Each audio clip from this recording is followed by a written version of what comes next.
that actually happens here in game number 3. 1-1, the decider is here. Indonesia versus Cambodia for the grand finals of Iesf. My side cuts on the Masha though.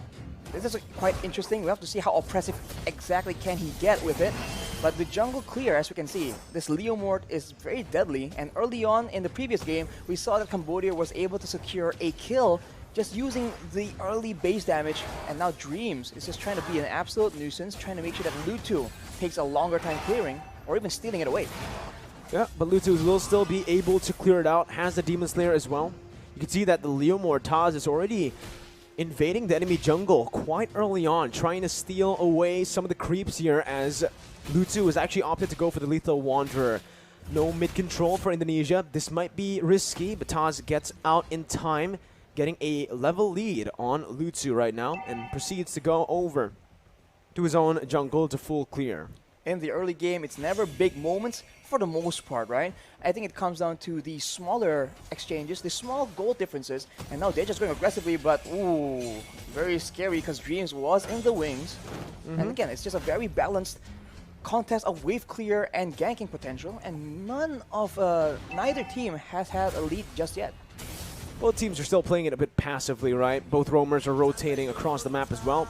Not much action on the map in the first minute. Very different from the last game where we saw action instantly, almost right as the game started for both Cambodia and Indonesia. But knowing the stakes right now for game 3, knowing that one of them are going to lower brackets later on to face either Philippines or Malaysia, they're going to have to play a little bit safer here. Turtle going to be started up. T looking for that opening right now as Lutu is there. That's going to be the Shadow Stamp, Shadow Steed, Phantom Steed. He brings him back. Lutu losing out of the Retribution battle will still be able to survive. That's a Petrify onto Dreams with a Furious Dive as well to pick up first blood. The Turtle for the kill traded in. And this is where I have to ask you, Arashi, who takes that? Who got the better trade? I think for now, especially since in the mid lane there's a bit more aggression, Cambodia definitely has a bit of an edge. They get the shielding from the Turtle and they go aggressively yet again.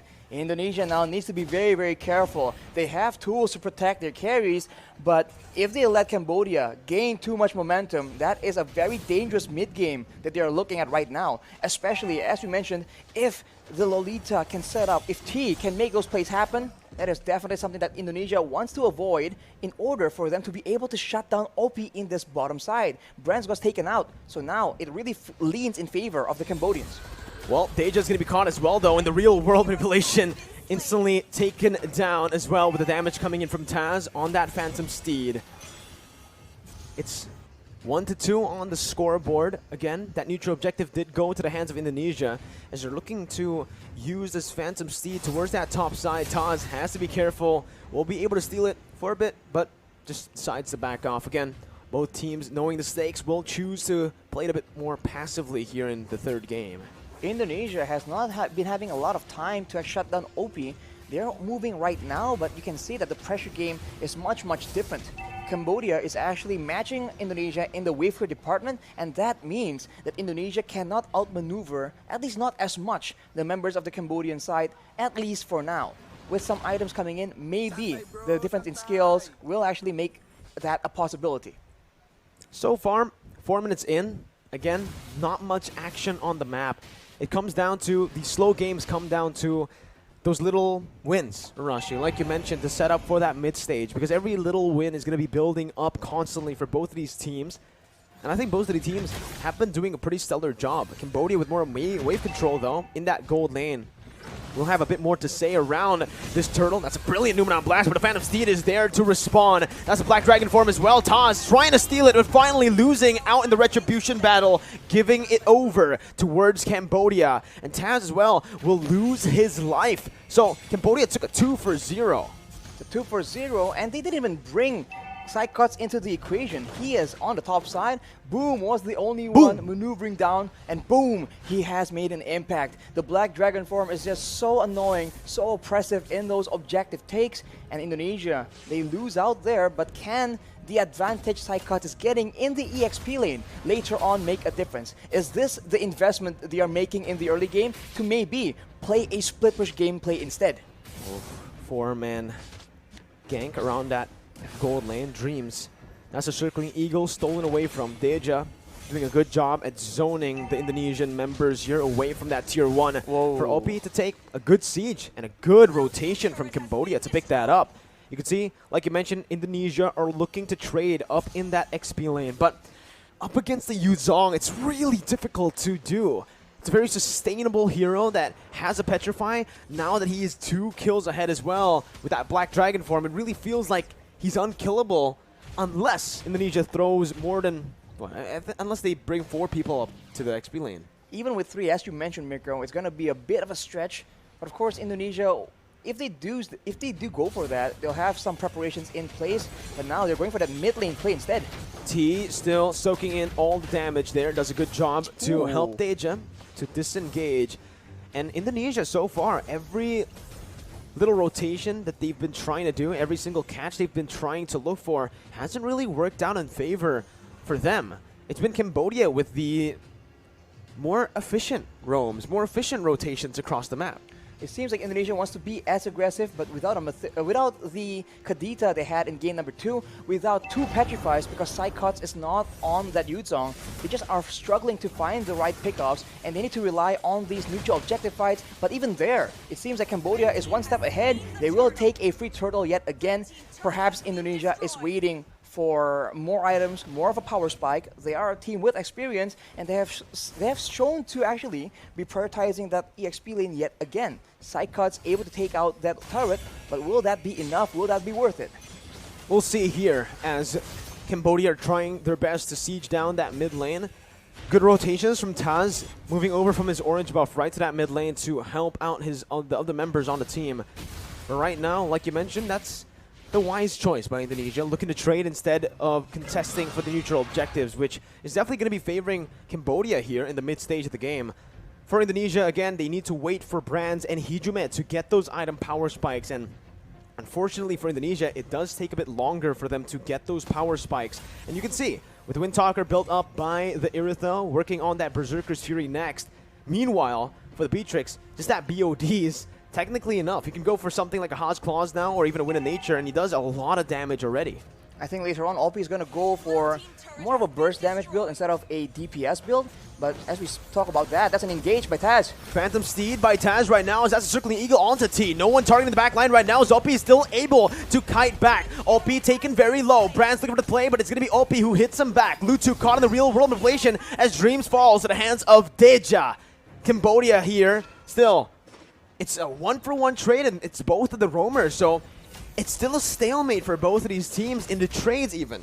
But we talk about the power spikes, and before that, let's talk about that fight initially, because Taz goes for the engage, and you can see that the members of Cambodia spent a lot of time in that real-world manipulation, but they are not clumping up together. So Indonesia failed to get the quote-unquote combo and get massive value from that team fight.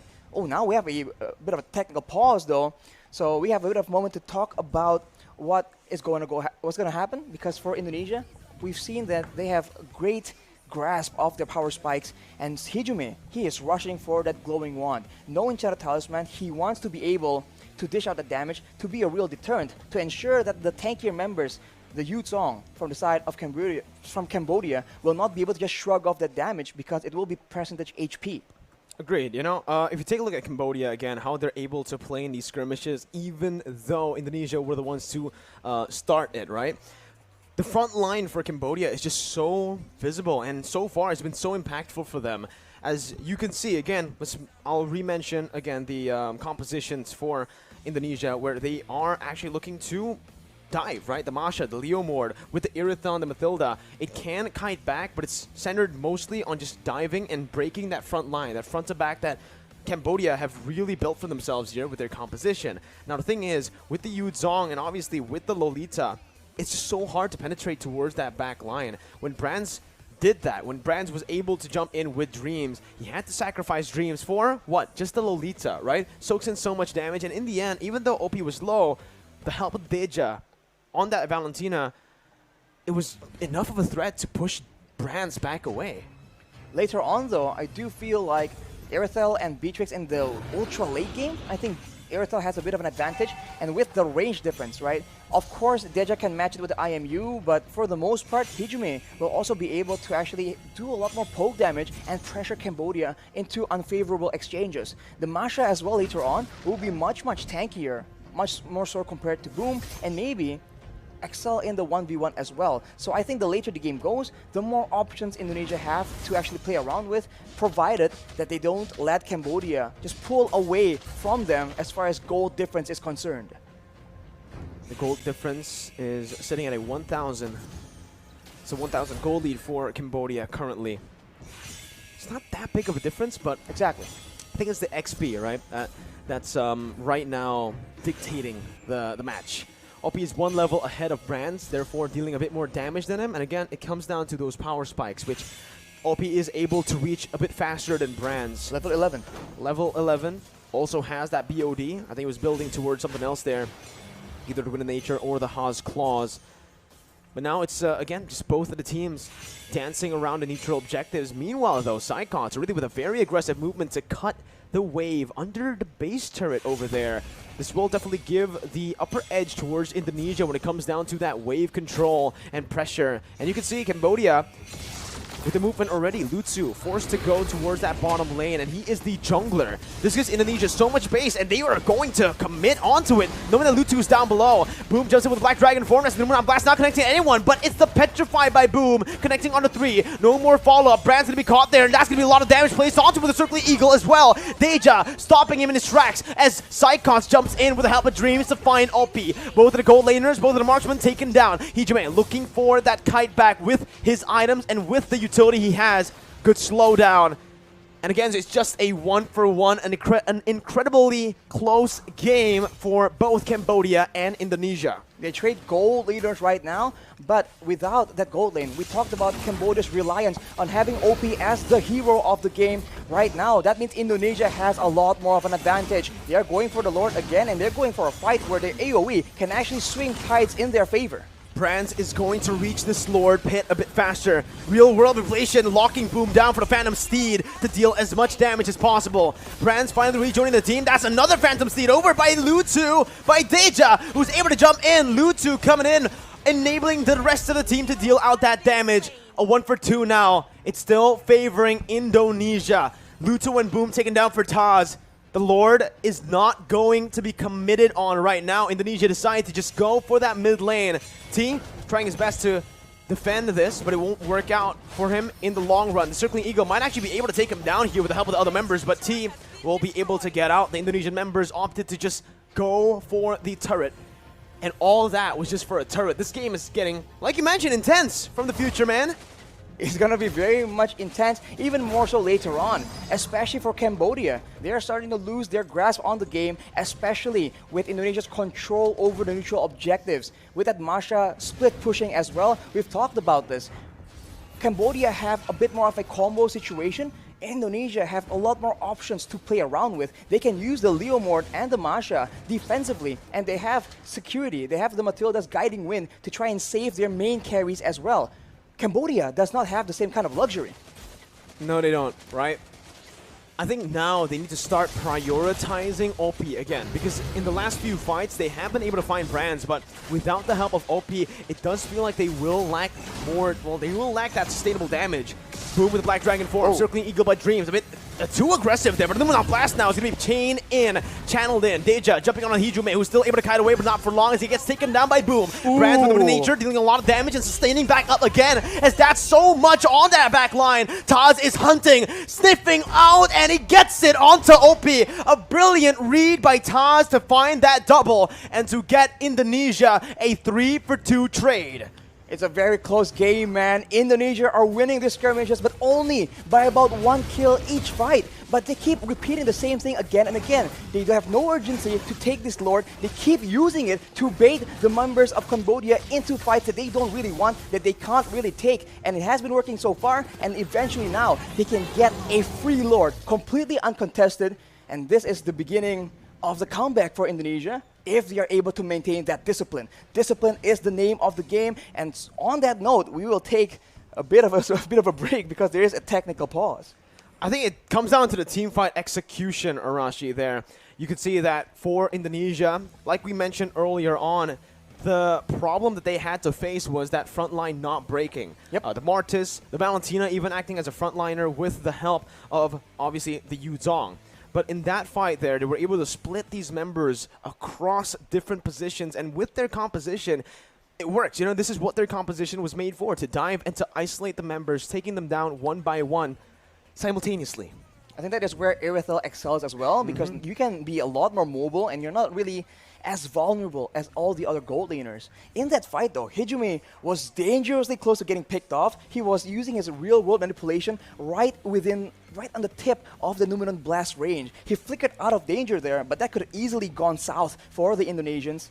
And this just shows again how close the games need to be. All these players, they're not making mistakes. They are forced into those tough choices because the game is that close. Despite the best efforts and the tools available for both teams, any kind of win per se is only by such a slight margin. We have still no idea where this game is going to go.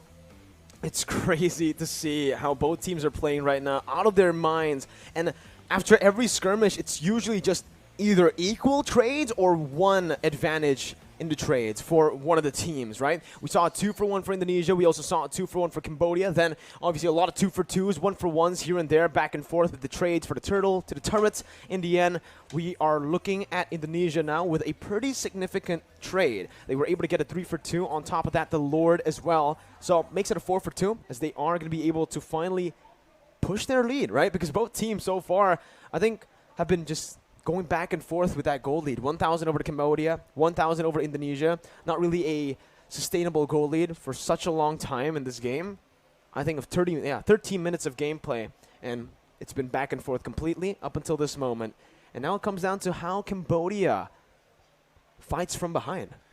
Keep in mind though, now Psychots has been such a nuisance, cutting in the waves, being that uncatchable, that very elusive EXP laner in not the same way, in the way that Broom cannot replicate, right? So Indonesia is having so much more macro pressure, and Cambodia, remember, when both teams trade in their gold laners, OP is the main hero for the side of Cambodia. That is not the same case for Indonesia. Anyone has shown, well, not anyone, but a lot of the other members has shown that they can completely step it up. And we've mentioned it again and again. There have been plenty of games for Indonesia where they let brands take that weak side and take the bulk of the pressure, and somehow, some way, he still stays relevant. So if this continues, I do think that it benefits the Indonesian team a lot more.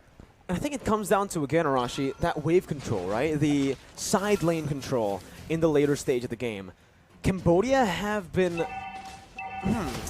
The division of labor within Cambodia is a bit questionable in my opinion, right? Lutu has been the one sent down to the gold lane to actually clear that minion wave where, again, he's the jungler. He needs to be there. That was the reason Indonesia were able to commit onto Lord and to force Cambodia in a position where they weren't ready to look for a fight. But here it is once again. Nibiru's passion there by OP, but it's going to be cancelled out. That's still the mid lane tier 2 taken down. They have a lot more siege potential here with that Iesf, and now look at that flank though from T. Oh, he's going to be spotted out here. It was initially such a good flank, but it's going to be spotted out, and that's the flicker out. The threat of that Numenal Blast flicker is no longer present for Cambodia. That is completely unfortunate. And as you mentioned, Mirko, sending Luto is difficult, but they require Boom to have that kind of backline pressure in those team fights. Indonesia is making Cambodia have the hardest of decisions, and now with that superior siege, with that poke damage, with the counter engage available, they're slowly but surely working up their way, taking control over the jungle, and now Cambodia is in trouble. Can they even send anyone out to try and scout in these bushes? Because T has no flash, no flicker available. Yeah, let's take a look at the items here. That's the Berserker's Fury, the DHS already completed as well. It's done for Brands here on the Irithel. One more item to go. He's working on either a... I don't know. Does he want to get a Scarlet Phantom here? I feel like, you know, Has Claws? As late as this. I'm thinking... I feel like Has Claws would be better because how Irithel works out, but maybe he has something else in mind. Hijime, of course, I'll have my eyes on the Iesf with a Divine Glaive, though. You're biased towards Iesf, Rashi. I mean, it is what it is. He has penetration now, and that is a lot of AoE, especially if Indonesia is using these lords to actually bait Cambodia into a fight. The Psychots. Oh, Psychots losing a whole lot of HP. OP with a brilliant Wind of Nature there. Baits out that Thunderclap. Now it's the engage once again by Dream. Circling Eagle over to OP, but it's a very good knock-up over from Boom. A kill over to Brands as well. Indonesia caught in the midst, now having to back off. Hijime getting the shield down with real world inflation, but Lutu comes in to follow it up. It's a blunder from Indonesia. 3 members falling, and this might be it for Cambodia. That was the moment they were looking for to turn the tides and to get the goal lead back in their hands. 20 seconds for Brands to be back onto the map. The wave is benefiting Cambodia, but their base isn't exactly safe as well. Right now, they go for the Lord, where they could have potentially went for an end push and catch and force these 2 remaining members into crazy fights. They go for the Lord, though, the more calculative approach, but they might lose a turret because of it. Definitely a big benefit for Cambodia, but maybe it could have been a bit more efficient. I think they made the right choice. I think if they went for more turrets, it wouldn't be worth it in the end. The turrets can go later on. Obviously, it's going to be there forever, but the Lord can be contested if the Indonesian members respawn. Cambodia decided to make the right choice over there. Again, playing it disciplined and not getting the pressure into their heads, right? Into their minds right now. A very good fight. And we actually asked this question right before the pause. How is Cambodia going to play from behind? That's how they play from behind. They still try their best to go for these coin flip fights, and they still know, even while they're behind, they understand where those little mistakes will happen from Indonesia. And like I mentioned, it is the Scarlet Phantom for Brands. We said either Immortality or Haas Claws could be another good option for him, but he decides to go for more attack speed. Well, that is why, as well, that is why Cambodia keeps Boom in those team fights. That is the impact he can bring. And now with the Lord here, it will be cleared out by the Indonesians, and it's back to the status quo. It's back to Indonesia, pressuring with that macro game, abusing this Masha as much as possible, but Cambodia has equalized on the gold lead. This game is very, very intense, and I must say, I still think the late game favors Indonesia, but Cambodia is making it seem not so one-sided. It comes down to OP, right? In the later stage of the game, and Deja, honestly. Yes. Honestly, it feels like it's every single member, because Boom was the key member to getting that fight over to the side of Cambodia. Now, OP and the rest of the members now looking for that bottom tier 2. Psychos looking for the flanks right now, but he's all alone. Caught in the midst of it all right now. As that's the advantage, Rage popped in. Psychos still going onto OP, who's still able to kite away. Real world inflation onto Deja, but he flickers out. Boom as well here, getting out to safety with a Furious Dive. Both teams disengaging. And it's an amazing team fight. Micro play shining for both Cambodia and Indonesia. Keep in mind, though, look at the battle spells. Everything has been exhausted by the Cambodian side, so there's a small window here where Indonesia can make a winning play. This is 19 minutes in the game. For the most part, especially the main carries, everyone is on a full inventory slot. Hijime has a Winter Truncheon, so watch for that being used to maybe bait out some abilities. But for OP, he has the Wind of Nature, so Psychots as well as Taz will have a more difficult time bursting him down. Brands included in that equation as well. It will be in the hands of Hijime to see if he can actually burst OP through that Wind of Nature. 19 minutes in now. Next Lord is going to be the Evolved Lord, and you can see Cambodia already maneuvering around that place, knowing that they have more pressure on the map currently, even with the disadvantage in turrets. With the top side continuously just pushing in towards Cambodia, they've been able to actually micromanage it to a point where it's always at a good position, right? Again, they're leaving it in that top side, having 1 minion pushing in as well.